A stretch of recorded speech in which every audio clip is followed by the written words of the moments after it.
ఏంది ముఖం మార్చుకొని కూర్చున్నావు మా అమ్మేది? మీ అమ్మని అయ్యా ఏ కూర వండినా నచ్చదు, ఏ పువ్వు వండినా నచ్చదు.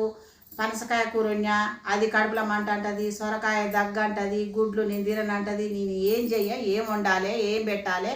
85 ఏళ్ళు వచ్చినాయి మీ అమ్మకు. అర్థం చేసుకోదు, ఏదో ఒకటి వేసుకొని అనదు, ఏదో తింటా అనదు. ఇక నా మీద ఎగబడుతుంది. పో బయటికి పో, సపజెక్ట్ అడుగుసపో అన్న. ఇక కోపం వచ్చింది, పోయి బయట కూర్చుంది. ఏం చేయను నేను మరి?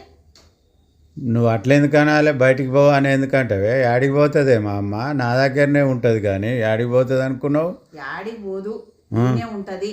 ఈడ ఉండేటకు ఆలోచన బుద్ధి జ్ఞానం ఉండాలి కదా.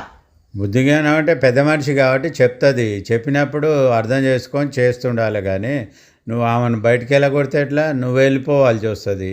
మా అమ్మ నాకెక్కువ. యాడికి పోతుంది అమ్మ? నా దగ్గరనే ఉంటుంది. నీకు అమ్మ నీకెక్కువ, నాకేమో సంసారము, పిల్లలు, భర్త నాకెక్కువ. సత్య ముసలాం కోసం నువ్వు అంతగానో మాట్లాడుతున్నావు, నన్ను వెళ్ళగొట్టేదానికి రెడీ అయినవు.